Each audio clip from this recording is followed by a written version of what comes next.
एक new area, इसमें new area का कुछ नहीं है। आज जो कराने वाला हूं वो आप लोगों ने ऑलरेडी ये 2 पीरियड में किया है, लेकिन ये 2 पीरियड में आप लोगों को क्या होता है, आप लोगों को मैं ट्रायल बैलेंस दे देता हूं, आइदर रिसीव पेमेंट दे देता हूं, सब कुछ दे देता हूं, मतलब एक कंप्लीट सेट ऑफ इंफॉर्मेशन देता हूं आपको। फिनेंशियल स्टेटमेंट बनाना है, मतलब आप लोग क्या कर रहे हैं, from the complete set of information, from the complete set of information आप इनकम्प्लीट सेट ऑफ इंफॉर्मेशन आप कंप्लीट सेट ऑफ इंफॉर्मेशन में कन्वर्ट कर सकते हैं। ये प्रोसेस हम लोग सीखेंगे कैसे इनकम्प्लीट रिकॉर्ड से कंप्लीट रिकॉर्ड में तब्दील किया जा सकता है। ओके, चलिए हम लोगों आप लोगों को सिखाते हैं। मतलब मेरे पास ट्रायल बैलेंस नहीं है, मेरे पास नॉमिनल बैलेंसेस नहीं है, एक्सपेंसेस का आइटम नहीं है, इनकम नहीं है, तो मैं ट्रेडिंग पीएल कैसे करूंगा। हाँ, बचपन में एसेट लायबिलिटी अप्रोच से जो सिंगल एंट्री किया था वो मुझे पता था, closing capital minus opening capital करके जो प्रॉफिट आता था। तो यहां पर क्या करूंगा,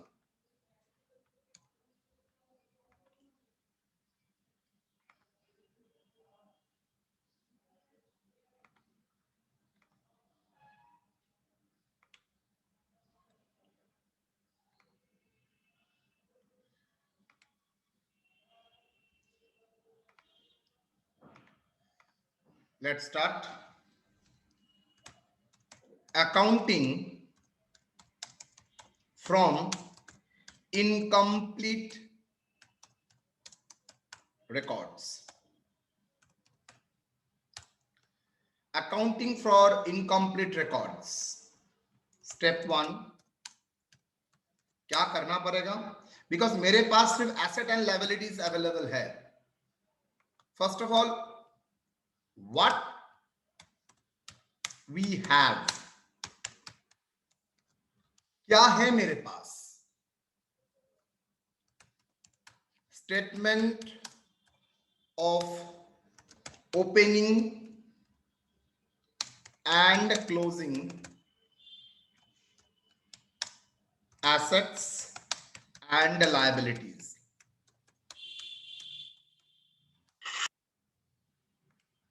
दूसरा क्या है मेरे पास, कैश बुक।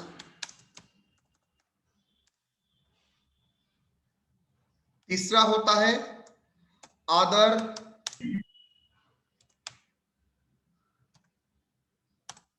Unadjusted items. ये 3 हम लोगों के पास है।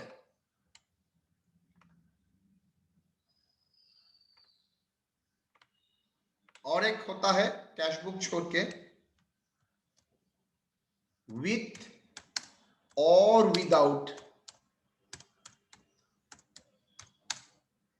Bank column.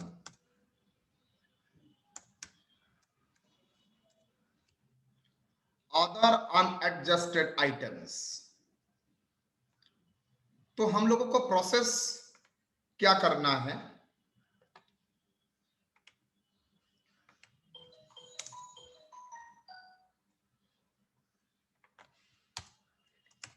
What we will do, हम लोगों को करना क्या है,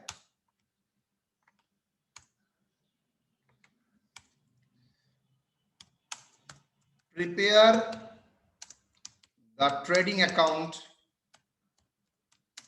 and profit and loss account, prepare the balance sheet। now सवाल है सर आपने तो बोल दिया प्रिपेयर, ठीक है प्रिपेयर करूंगा। सर एक चीज देखिए, मेरे पास बैलेंस शीट कैसे हो सकता है मैं जानता हूं, बिकॉज मेरे पास एसेट एंड लायबिलिटी का फिगर है, so we can calculate.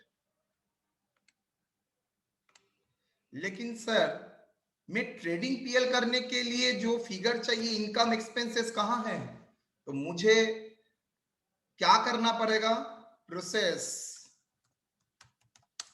To convert incomplete records into complete records. Very interesting लगेगा आपको. आपको इनकम्प्लीट रिकॉर्ड से कंप्लीट रिकॉर्ड करना है. तो कैसे इनकम्प्लीट रिकॉर्ड से कंप्लीट रिकॉर्ड करेंगे? स्टेप 1, मेरे पास एसेट लायबिलिटी है लेकिन मेरे पास सेल्स नहीं है, परचेज नहीं है, तो कैसे करेंगे? Prepare debtors and bill receivables account to calculate credit sales. Step 2,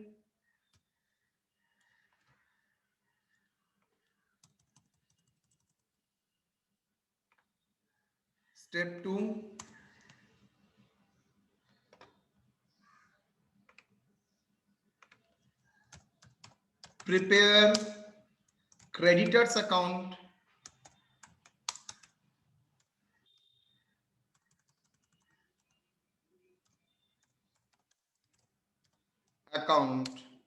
and bills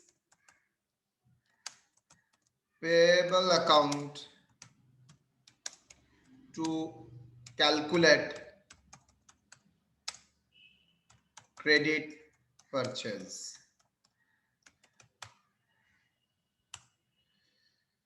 Prepare memorandum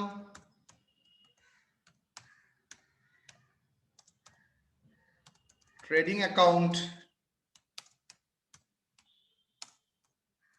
to calculate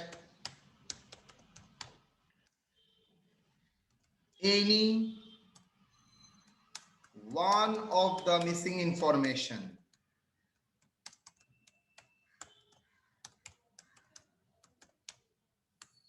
क्या क्या?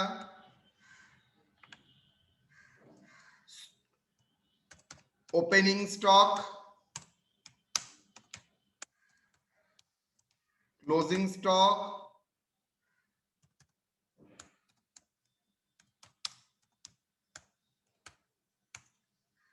Total sales, total purchase. ये तभी पॉसिबल होगा if GP percentage is given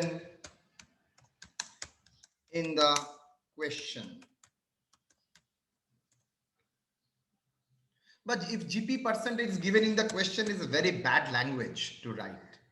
Given in the is known. अगर आप जानते हैं तो. Third,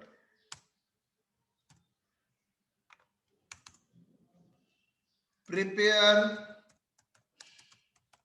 cash book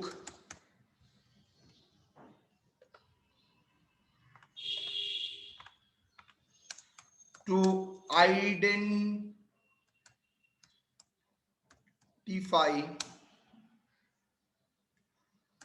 other expenditures,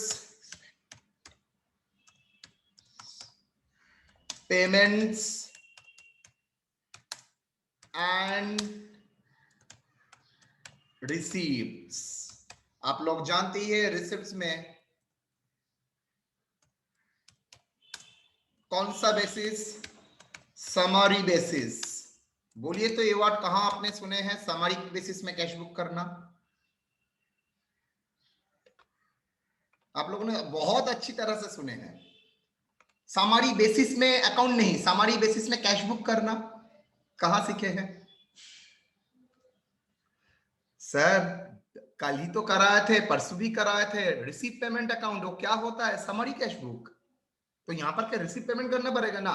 cash book करेंगे लेकिन इन समरी फॉर्म, बिकॉज आप day to day cash book कर ही नहीं सकते, तो आपको समरी फॉर्म में टोटल एक कैश बुक करना पड़ेगा, कैश अकाउंट करना पड़ेगा, लेकिन in summary basis, summary format.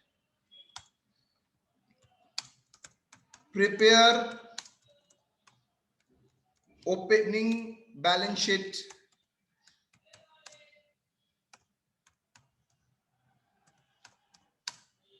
to identify, to calculate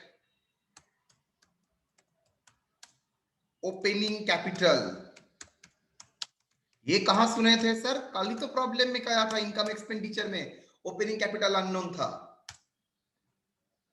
now क्या आपको प्रिपेयर करना है?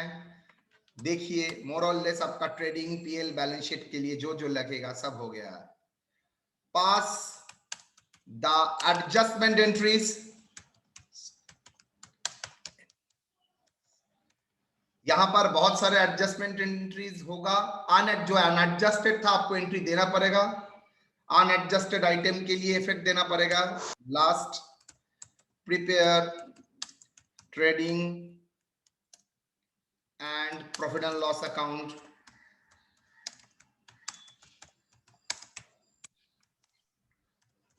For the year and balance sheet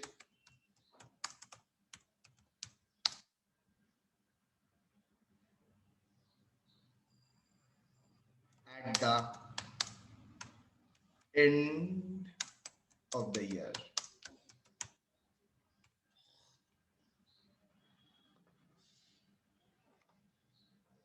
done.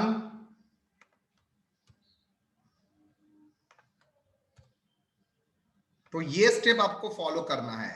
Accounting for incomplete records, जो बचपन में आप लोगों को ट्यूशन में भी बोला होगा सिंगल एंट्री। देखिए सिंगल एंट्री का मतलब है इनकम्प्लीट एंट्री। कंप्लीट एंट्री किसको बोला जाता है? जहां पर डेबिट इक्वल टू क्रेडिट होता है। लेकिन डेबिट एंड क्रेडिट में सिर्फ अगर डेबिट का भी फिगर दिया, क्रेडिट का नहीं दिया, क्रेडिट का फिगर दिया लेकिन डेबिट का फिगर नहीं दिया, तब उसको बोला जाता है इनकम्प्लीट रिकॉर्ड्स। तभी उसको बोला जाता है single entry, not double entry. Clear my dear? तो that is the conception of the single entry. अच्छा, सिंगल एंट्री से ही मैं फाइनल अकाउंट बना सकता हूं, लेकिन दो फॉर्म में फाइनल अकाउंट बन सकता है। एक एसेट लायबिलिटी अप्रोच, आप जानते ही है, closing capital minus opening capital करके एसेट लायबिलिटी से आप प्रॉफिट निकाल चुके हैं, जो आप लोगों ने क्लास 12 में किया है। क्लास 12 में आप लोगों को क्या करते थे? क्लोजिंग कैपिटल ओपनिंग कैपिटल का डिफरेंस लेते हैं, ड्राइंग्स इंट्रोडक्शन का डिफरेंस लेते हैं और आराम से आप निकालते हैं कौन सा प्रॉफिट? Net profit. हाँ सर, अमाउंट मिसिंग रहेगा या फिर एंट्री मिसिंग रहेगा सर? लेकिन आज आप पूरा पीएल, मतलब वहां पर आप लोगों ने कभी सेल्स परचेज नहीं लिखा था, लेकिन प्रॉफिट कैलकुलेट कर। लेकिन यहाँ पर हम लोग सेल परचेज सब कुछ लिखेंगे, मतलब पूरा इनकम्प्लीट सेट को हम लोग कंप्लीट करना सीखेंगे।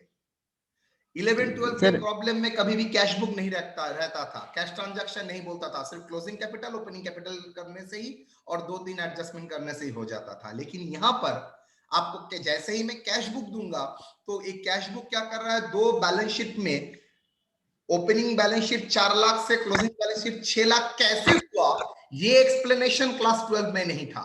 Opening balance sheet 4 lakh capital था, closing balance sheet 6 lakh capital है, ये आप लोग जानते हैं। लेकिन कैसे 4 लाख से 6 लाख हुआ है, ये आप नहीं जानते थे। लेकिन यस, यहां पर मैं एक एडिशनल स्टेटमेंट दूंगा, that is summary cash book. वो कैश बुक से आप क्या करेंगे, आपको पूरा इंफॉर्मेशन आप रिट्रीव कर सकेंगे। ठीक है बेटा? चलिए, शेख साहब अली कुछ कह रहा था, बार बार मेरा बोलने के कारण के लिए वो रुक गया था। बेटा थोड़ा फ्री हो जाइए, बोलिए क्या बोलना है। सर अमाउंट मिसिंग रहेगा, इनकम्प्लीट रहेगा या फिर एंट्री इनकम्प्लीट रहेगा सर? एंट्री नहीं दिया इसलिए ही तो अमाउंट मिसिंग है। एंट्री देता तो अमाउंट क्यों मिसिंग रहता? गलत हो सकता है, मिसिंग तो नहीं हो सकता है। देन इनकम्प्लीट क्यों? एरर हो सकता है। मैं तो एरर नहीं बोल रहा हूं, इनकम्प्लीट बोल रहा हूं। मतलब वो जैसे आप परचेस का एंट्री क्या देते हैं, कैश का परचेस का, क्रेडिट परचेस का, purchase account debit to cash और to creditors. Am I correct? Yes sir. वो एंट्री देता ही नहीं है, वो सिर्फ बोलता है क्रेडिटर्स, सप्लायर से माल खरीद के रखा है 10,000 का, लेकिन उसका जो कॉरस्पॉन्डिंग एंट्री है परचेज में वो नहीं देता है, वो सिर्फ खाता में है, ओमिट करके रखा सर। लेकिन जो एंट्री फॉर्म होता है purchase account debit to creditors, वो नहीं लिखता है। मतलब ओमिट करके रखा है ना सर? परचेज क्या लॉजिकली लिखना चाहिए था, परचेज अकाउंट डेबिट टू साहब अली अकाउंट, मैं वो नहीं लिखता हूँ सिंगल एंट्री में। सिंगल एंट्री में सिर्फ साय वाली का अकाउंट तो फुल फॉर्म में डेबिट क्रेडिट नहीं होता, एक खाता रहता है, उसमें लिखता हूँ साय वाली से 10 तारीख को मैंने परचेस किया है 10,000 में। कोई एंट्री बोल के जो होता है परचेस टू साय वाली account, purchase account debit to साय वाली, ये डेबिट क्रेडिट का कोई कॉन्सेप्ट ही नहीं है वो लोगों का। बिकॉज डेबिट क्रेडिट का कॉन्सेप्ट होता तो डबल एंट्री होता, डबल एंट्री से ही डेबिट क्रेडिट का कॉन्सेप्ट हुआ है। यहाँ पर वो डबल एंट्री का कोई डुअल एस्पेक्ट का कोई कॉन्सेप्ट ही नहीं है। ठीक है, मतलब सर, यस, मतलब सर एंट्री ओमिट करके रखा है ना सर। वो एंट्री देना जानता ही नहीं है। जिसके घर में बिजनेस है, छोटा मोटा बिजनेस, वो अगर उधार में माल बेचता है तो कहाँ लिखता है, खाता में लिखता है ना। Yes sir. वो क्या डबल एंट्री देता है? पारा में दुकान में चले जाइएगा जहां से आप उधार में माल खरीदते हैं, बोलिएगा मेरा कितना बैलेंस हुआ भैया, वो एक कागज डायरी निकालेगा और बोल देगा हाँ आपका 2,000 रुपए हो गया भैया। वो क्या एंट्री देता है purchase account debit to bank? No, उसके पास नो। पॉसिबल नहीं है इतना बड़ा एंट्री देने का, सिस्टम नहीं है। उसको अकाउंटेंट रखना पड़ेगा, वो तो हंसेगा, कैसे रखूंगा, मेरा तो इतना बेचा ही खरीदारी नहीं होता है। पारा का ये दुकान से अगर एग रोल खरीदोगे तो उसका एंट्री नहीं देता, वो दिमाग में रखता है, उधर में भी है तो दिमाग में रखता है। लेकिन इंडिया बिरयानी शॉप लिमिटेड से अगर एग रोल खाओगे उसका भी अकाउंटिंग हो जाता है बिना बिल। वो एक वाटर का ग्लास का वाटर बोतल भी आपको नहीं देगा, मिनरल वाटर का बोतल भी आपको नहीं देगा। तो हर कुछ का एंट्री होता है, बिकॉज वो लोग कंप्लीट सेट मेंटेन करता है। लेकिन यहाँ पर कंप्लीट सेट, छोटा मोटा दुकान में तो कंप्लीट सेट ऑफ एंट्री हो ही नहीं सकता। Okay fine. Okay okay sir. Okay okay, तो इज वेरी इंटरेस्टिंग। मैं जो भी कराऊंगा आप लोग बोलेंगे सर सब पता है, हम लोग समझ चुके हैं। आप लोगों को मजा ही मजा लगेगा करने के टाइम।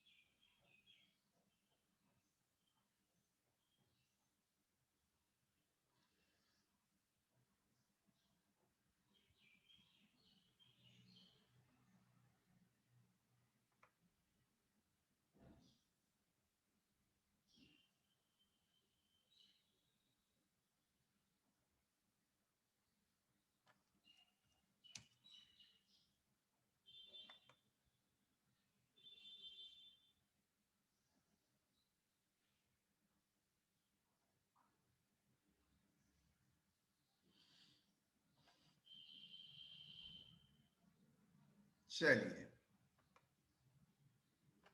आप लोगों के लिए मैं यही कर देता हूं। अच्छा लगेगा, मुझे भी अच्छा लगेगा, आप लोगों को भी अच्छा लगेगा।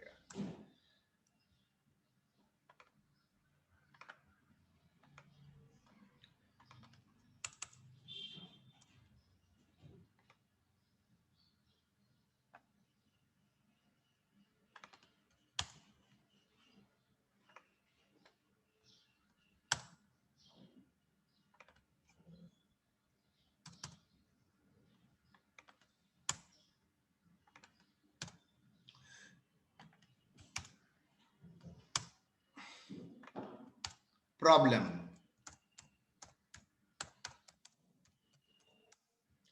Shri Bose kept his books under single entry system। Single entry system मतलब वो डिटेल रिकॉर्डिंग नहीं करता है, गोल्डन रूल फॉलो नहीं करता है, dual aspect double entry follow नहीं करता है, मतलब हर ट्रांजैक्शन का जो दो पहलू होता है वो नहीं देखता है। The following particulars obtain from the books, आपको कैलकुलेट करना पड़ेगा total sales and total purchase, ये दो चीज आपको कैलकुलेट करना पड़ेगा। इंफॉर्मेशन दे दिया है, ओके। तो चलिए कैसे करेंगे solution.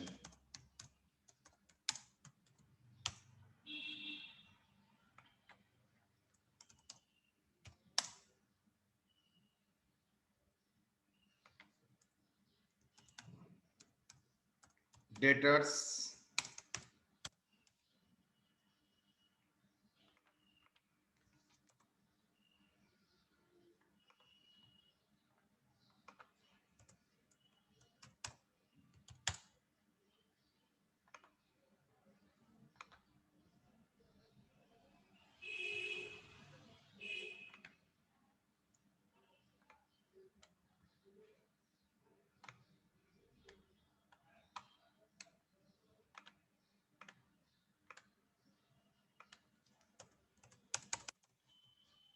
particulars, rupees,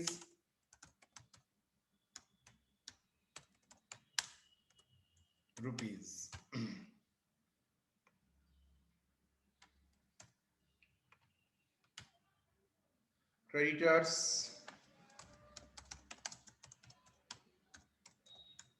bills receivables,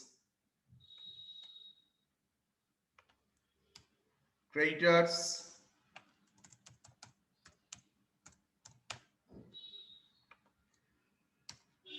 bills payable,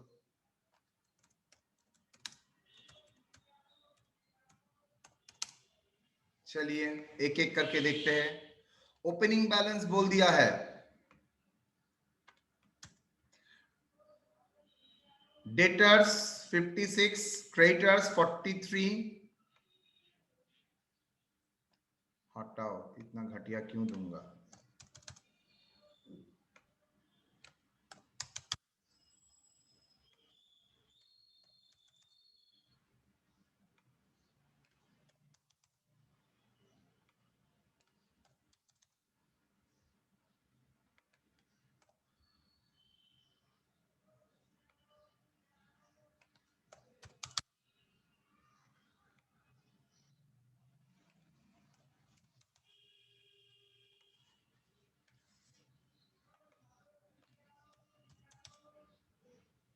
debtors का ओपनिंग बैलेंस कितना है? 56,000।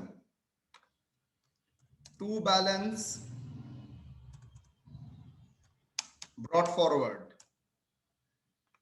56,000। As per my knowledge is concern by balance भी बोल दिया है, बाद में लिखूंगा। क्रेडिटर्स का opening balance 43,000, by balance 43,000।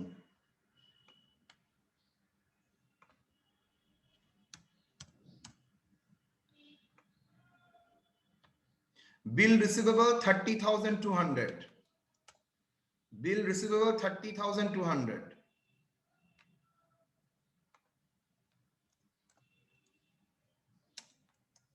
To balance brought forward 30,200, bills payable 15,000,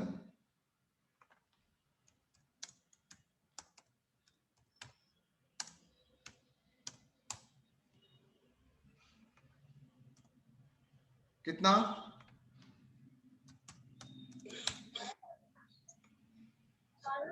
हो गया। ट्रांजैक्शन कैश सेल्स, क्या कैश सेल्स रिकॉर्ड होता है डेटर्स में? No sir. कैश परचेज, क्या कैश परचेज रिकॉर्ड होता है? नो।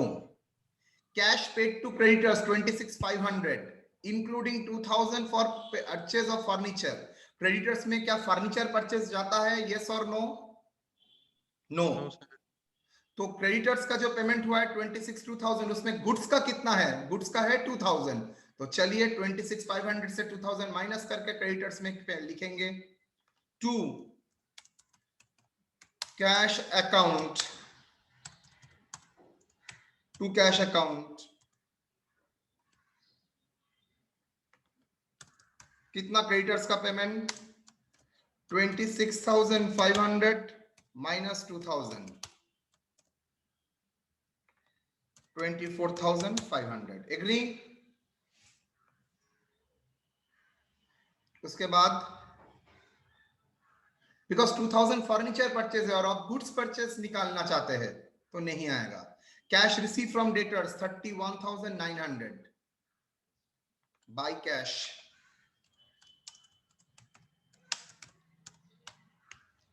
$39,500, 31,900 क्या किया था? तो मैन्युफैक्चरर प्रोसेस के लिए तो लिया था वो। हाँ, discount earn from suppliers, supplier से डिस्काउंट अर्न किया मतलब discount receive 2,300 bye discount received,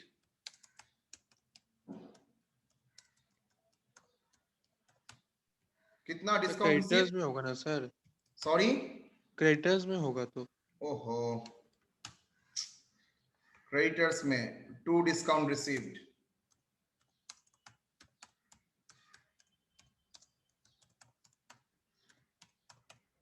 discount देने रिसीव होने से क्रेडिटर्स का बैलेंस लायबिलिटी घटता है, तो क्रेडिटर्स डेबिट हो जाएगा to discount received 2300।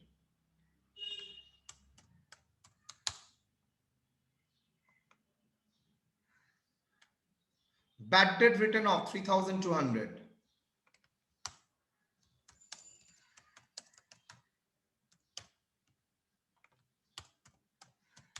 3200। Return inward, return inward मतलब बाहर से माल आ रहा है, बाहर क्यों गया था सर? सेल हुआ था इसलिए, ओके, मतलब ये सेल्स रिटर्न है, यस। कितना sales return? 2650, 2650 by return inward.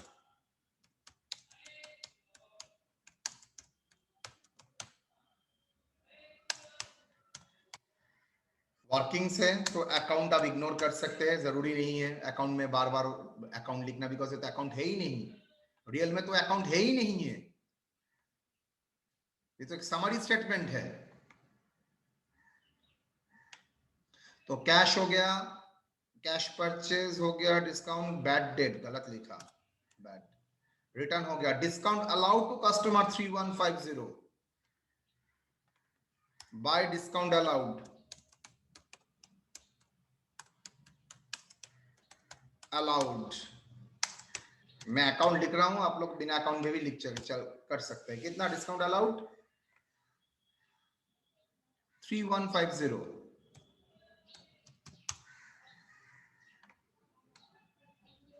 Return outward, बाहर जा रहा है, तो अंदर कब आया था? परचेस के time, that is purchase return 3150, 3150, 3150। Sir 2000 है सर, हाँ 2000। ओ 2000, अच्छा।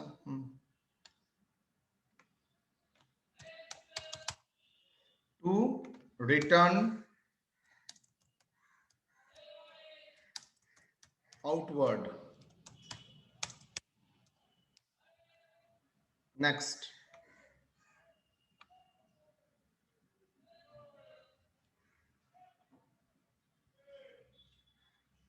Payment made against bills payable, आपने बिल्स पेबल एक्सेप्ट किया था, उसके लिए आप पेमेंट कर रहे हैं 16,000, सो बिल्स पेबल अकाउंट में लायबिलिटी क्रिएट किया जिसके लिए पेमेंट हो रहा है टू कैश अकाउंट।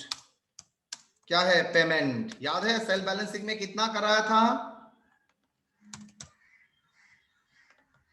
याद करो, सेल बैलेंसिंग में कराया था ना? हाँ सर। सब पुराना चीज याद आ जाएगा। Payment against bills payable, same. Cash received against bills receivable, bill receivable आपके पास था, उससे कैश मिल रहा है, तो cash account debit bye bills receivable. Collection कितना बेटा? अमाउंट भूल जाता हूं, 28,300, 28,300। ओके, अच्छा नीचे कुछ एडजस्टमेंट है, एडजस्टमेंट मिस हो गया, अच्छा देता हूं, इसके नीचे एडजस्टमेंट था उसमें ना, नो एडजस्टमेंट, चलिए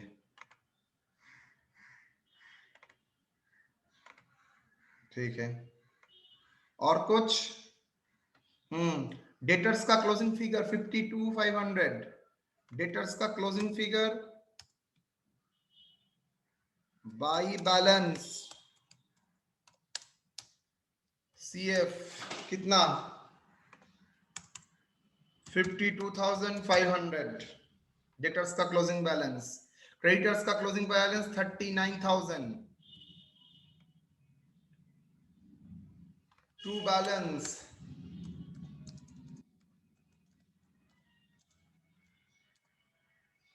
39,000 और कुछ। बिल रिसीवेबल का क्लोजिंग बैलेंस 27,200। क्लोजिंग बैलेंस बोल रहा है बाई बैलेंस कितना बोल सकते हो? 27,200।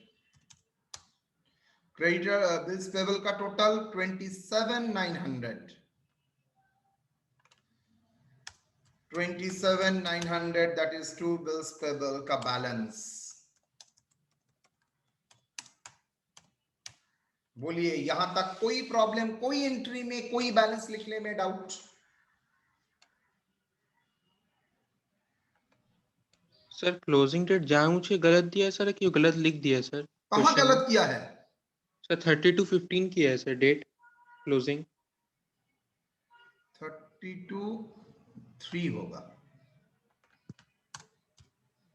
गलती हुआ था मतलब। बोलो।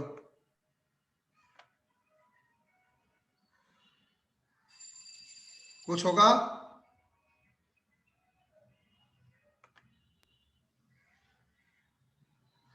तो पहले बोलिए तो डेटर्स का बैलेंस क्लोज करेंगे ना बिल्स रिसीवेबल का क्लोज करेंगे? बिल्स रिसीवेबल का क्लोज करने से आपको क्या इंफॉर्मेशन आएगा? कितना बिल ड्रॉ किया है? बिकॉज यहां आपका ओपनिंग बैलेंस बोल दिया है, क्लोजिंग बैलेंस बोल दिया, वो कैश का कलेक्शन का अमाउंट बोल दिया था 28,300, वो मैंने नहीं लिखा।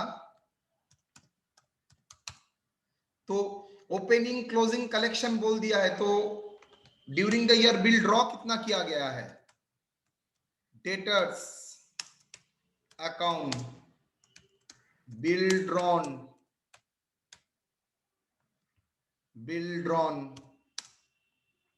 बैलेंसिंग फिगर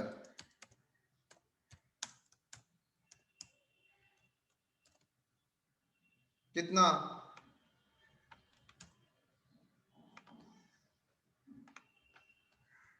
बोलो बोलो, मेरे पास कैलकुलेटर नहीं है बेटा। 25,300। 25,300 टोटल का।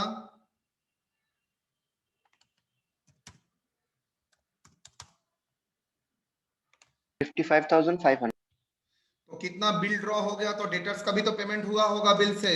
कैश से जैसे पेमेंट होता है, बिल रिसीवेबल से भी तो पेमेंट होता है। वो फिगर नहीं दिया था, तो वो फिगर कैलकुलेट करने से हम लोगों को बिल ड्रॉन का फिगर मिल गया। कितना होगा अमाउंट? 25,300। तो मेरे पास देखो पूरा डेटर्स का फिगर है, एक मिसिंग छोड़ के। क्या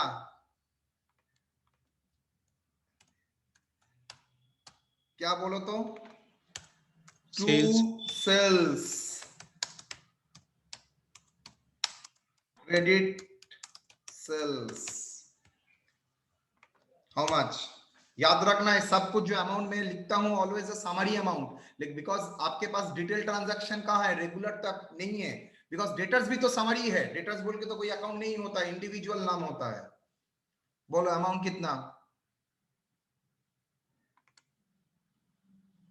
सर जल्दी। टोटल है 1,15,700 टोटल। हाँ? टोटल है 1,15,700।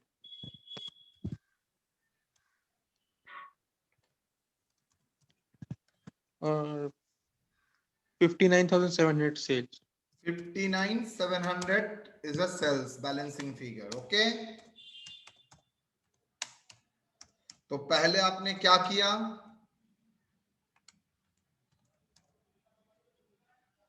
आपने बिल रिसीवेबल अकाउंट ओपन किया, वहां से डेटर्स अकाउंट ओपन किया, डेटर्स अकाउंट कंप्लीट करने से क्रेडिट सेल आ गया। सर मेरा तो टोटल 1,18,700 आ रहा है। Yes, sir. 1,18,700. हाउ? अच्छा 1,18,000 था, तो ये फिगर भी तो चेंज होगा। Yes sir. 62,700। भाई जो गलती यहां पर करो फाइनल में नहीं, बर्बाद हो जाओगे और इतना फ्रस्ट्रेटेड हो जाओगे, बिकॉज मैं इतना कुछ जानता था लेकिन मैंने गलती करके बिना जाने फेल करते हो, कोई इफेक्ट नहीं आता है, लेकिन जान के अगर नहीं कर सकते उसका मतलब तीर बहुत जोर से लगता है, और एक जगह तीर बहुत जोर से लगता है। चीज दोस्त को आप रेगुलर समझाते हैं, पढ़ाते हैं, उसका डाउट क्लियर करते हैं, उसका नंबर अगर आपसे ज्यादा आया। चलिए, बिल्स पेबल का ओपनिंग बैलेंस क्लोजिंग बैलेंस कितना पेमेंट दे दिया है, तो बाकी क्या होगा, बिल ड्रॉन मतलब सॉरी बिल्स एक्सेप्टेंस क्रेडिटर्स में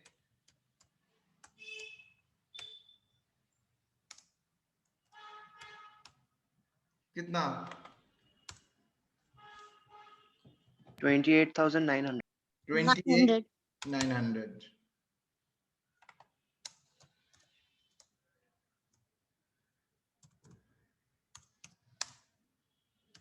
बिल एक्सेप्टेड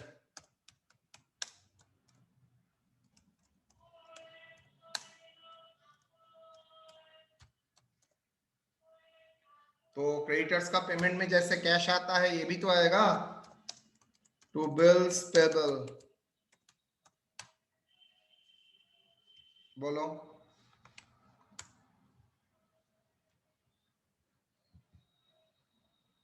$28,900 टोटल।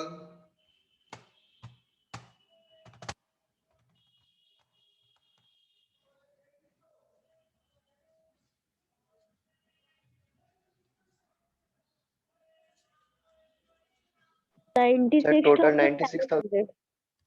96,700. 96,700.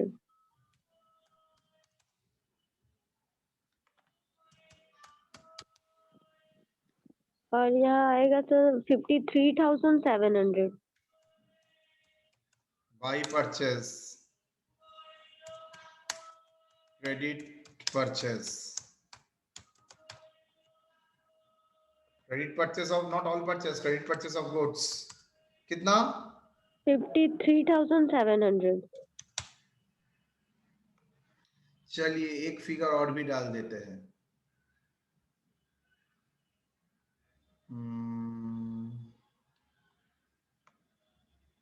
सेल्स का फिगर टोटल कैलकुलेट करने के बोल दिया है, कैल सेल्स बोल दिया है 10,000, तो टोटल सेल्स क्या होगा, टोटल सेल्स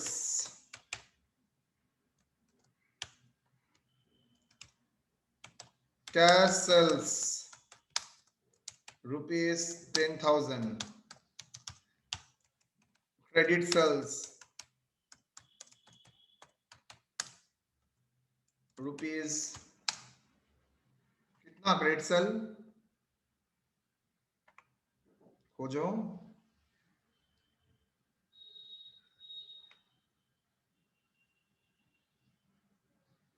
$62,700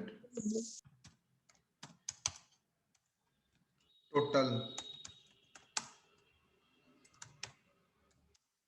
72,000। 700. अच्छा, सिमिलरली कैश परचेज दिया है, cash purchase right 18,000, okay,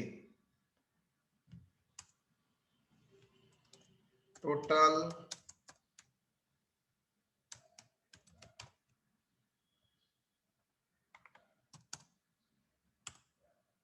purchase, total purchase कितना, cash cash purchase how much,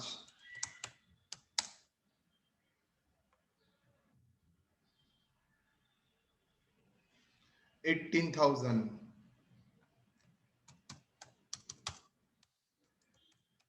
add credit purchase,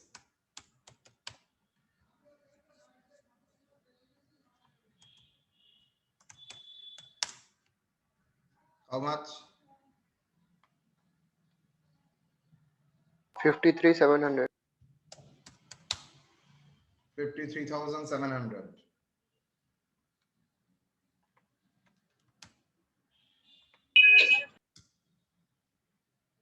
total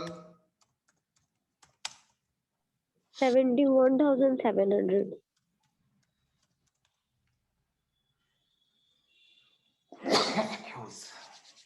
Sorry. Clear or not? Yes, sir. Okay, तो इनकम्प्लीट था, आपने complete कर लिया उसको।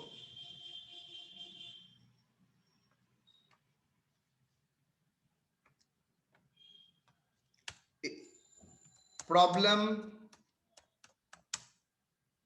2,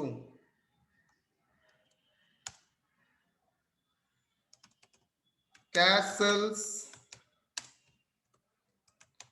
rupees 18,000, credit sells 90% of total sales,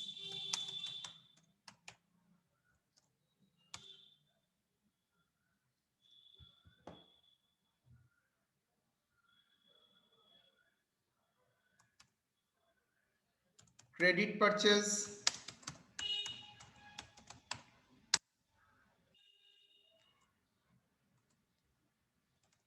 rupees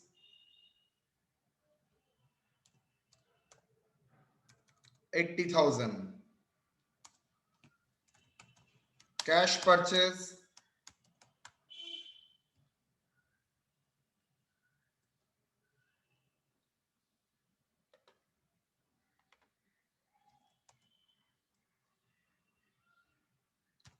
%20 of credit purchase, GP percentage 25% on sales, opening stock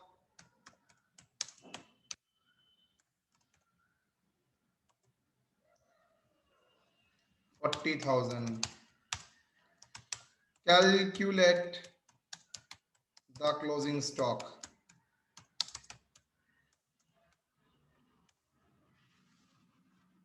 बोलो क्या होगा?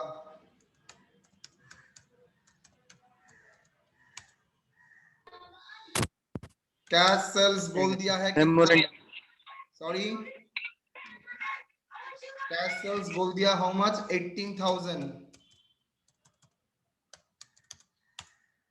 Add credit sales कितना? 18,000 इंटू क्रेडिट सेल क्या बोला है देखिए, 90% ऑफ द टोटल सेल्स। अगर टोटल सेल का 90% क्रेडिट सेल्स है तो कैश सेल्स कितना होगा? 10%। तो इंटू 90/10, यस और no? Yes, sir. Total sales अगर 100 है, क्रेडिट सेल्स कितना होगा? 90 रुपीज। कैश सेल्स कितना होगा? 10 रुपीज। यहाँ पर कैश सेल्स दे दिया 18,000, तो 10 रुपीज रिप्रेजेंट करता है 18%, 90% रिप्रेजेंट करेगा कितना? So 1,62,000. 1 lakh 62,000. टोटल सेल्स बोलो। 1,80,000। Cash purchase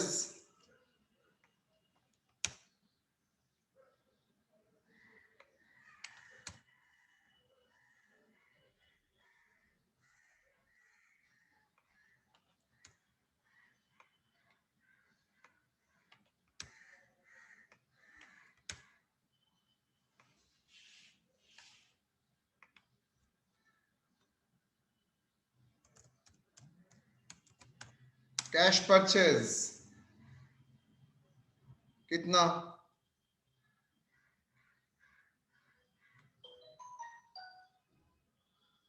credit cash purchase नहीं दिया है, क्रेडिट परचेज दिया है।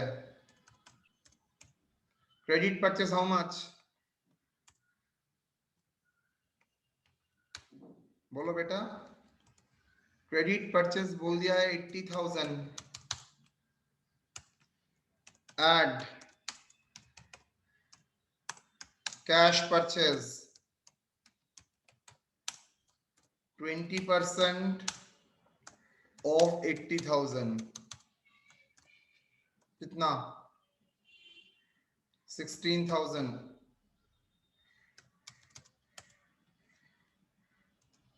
total purchase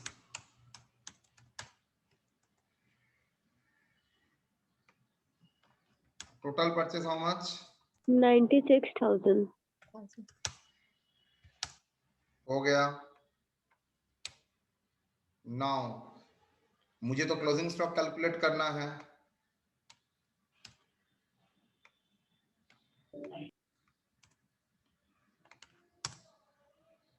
memorandum trading account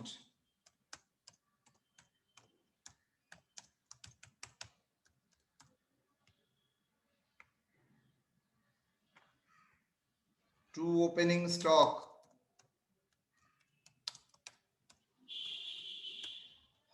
कितना opening stock 40,000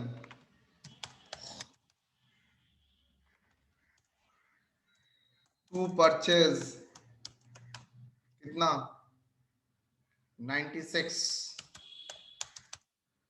bye sales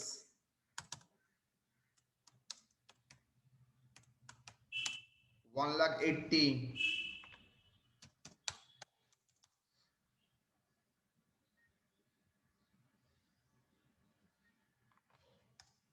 to gross profit कितना ग्रॉस प्रॉफिट 44,000.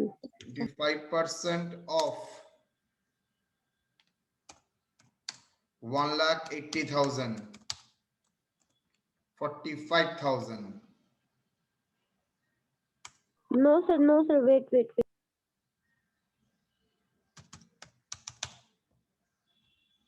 Yes, sir. 45. अच्छा ओपनिंग स्टॉक का फिगर थोड़ा गलत हुआ है, वो 60,000 होगा।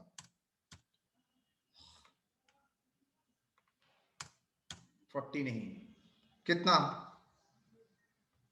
बैलेंसिंग क्या आएगा by closing stock 2,01,000 that is balancing figure. कभी भी ट्रेडिंग अकाउंट बनाया जाता है क्लोजिंग स्टॉक के लिए ना, लेकिन मैं यहाँ पर क्लोजिंग स्टॉक कैलकुलेट करने के लिए ट्रेडिंग अकाउंट का हेल्प ले रहा हूं, that's why it is memorandum. इसी अंडरस्टैंडिंग, मेमोरेंडम मतलब अंडरस्टैंडिंग, इसी कारण के लिए बनाने जा रहा हूं trading to calculate the missing information, so that's why it is called memorandum. कितना रियल में ऐसा कोई होता नहीं है, बोलो 21,000. हाँ 21,000 21,000, sir. That is balancing figure. 2,01,000 clear और नॉट? Yes, sir. चलिए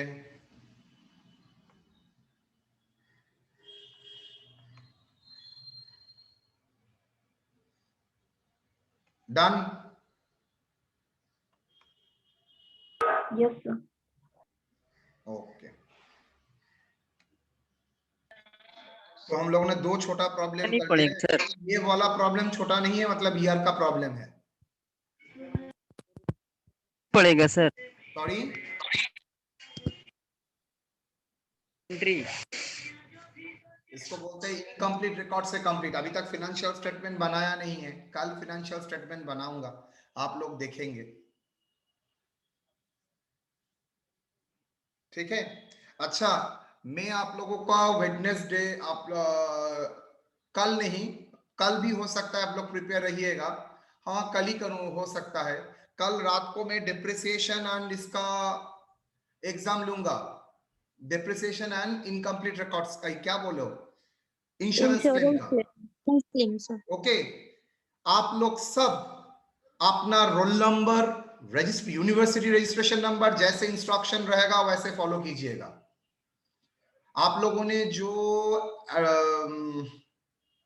जमा दिया है आप एग्जामिनेशन फॉर्म, वहां पर आपका रजिस्ट्रेशन नंबर भी है, रोल नंबर भी है, अच्छी तरह से लिखिएगा। रजिस्ट्रेशन की जगह रोल नंबर और रोल नंबर की जगह रजिस्ट्रेशन नंबर मत लिखिएगा, वो पूरा अच्छी तरह लिख के रखिएगा। मैं कल रात में आप लोगों का एक एग्जाम लूंगा, ठीक है। ये एग्जाम रादर आप लोगों के लिए है फॉर एग्जाम कैसे आप लोग देंगे ऑनलाइन में, यो आप लोगों को चेक करना है। एक्सक्यूज मी सर, हाँ, सर एग्जाम गूगल शीट के थ्रू होगा या फिर एकदम ईमेल Google में Sheet सेंड करना आप है? लोग ऑलरेडी अकस्टम्ड है, आप लोगों ने 4 एग्जाम मेरे साथ और बहुत पहले दे चुके हैं। यस और नो, आप लोग पहले भी तो दे चुके हैं। Yes sir. ये Yes, आप sir. लोग को किसी हाल में करना पड़ेगा। सर मेरा नहीं जा रहा है, ये मैं नहीं सुनूंगा। और with in time recording 15 minutes के भीतर ही एग्जाम के बाद अपलोड करना पड़ेगा एट एनी कॉस्ट। सर हम लोग को सीयू के एग्जाम के लिए वो नोटिस मिल जाएगा कि कैसे लिखना है, लाइक गूगल शीट के थ्रू या ईमेल के थ्रू? मैंने इतना दिन एग्जाम लिया है किसके लिए? सर फिर भी अगर मतलब नोटिस मिल जाता तो अच्छा रहता, मतलब लाइक पूरा क्लियर हो जाता ना कि गूगल शीट में कैसे कैसे मतलब देना है। मैं इतने दिन एग्जाम तो दिए हैं मगर फिर भी सेम चीज आप रिपीट करेंगे। एग्जाम देने से पहले आप देखिएगा पूरा रेडी हो जाएंगे आप लोग। हम लोगों का ओके कॉलेज में सर। ही ये फैसिलिटी है, हम लोग पूरा चीज को ट्रेनिंग में रखते हैं, कोई प्रॉब्लम नहीं होगा। अच्छा इसलिए सर, तो जो मॉक ले रहा हूं बार बार, सो दैट आपका एग्जाम के डेट में कोई प्रॉब्लम ना हो। सर डेप्रिसिएशन और कौन सा चैप्टर बोले insurance sir? Claim, depreciation and insurance insurance claim. Claim. Okay sir. और वहां अच्छा पर दोनों ही करना पड़ेगा, सर दोनों ही। सर सर आप तो बोले दोनों में से एक करना होगा सर। मैंने इंटरनल के लिए दोनों से एक बोला है और ये मेरा मॉक है। Okay sir. तो इसमें ऑप्शन नहीं रहेगा सर जो आप No मॉक option, दे रहे? एकदम नहीं। और इसमें जो डेप्रिसिएशन सर बोले थे अटेंडेंस लीजिए, लिंक आ चुका है, हाँ लिंक आ चुका है, अटेंडेंस ले लीजिए। हाँ, चलो। जो डेप्रिसिएशन recording. इसमें भी सर आप जो दिए सर कल,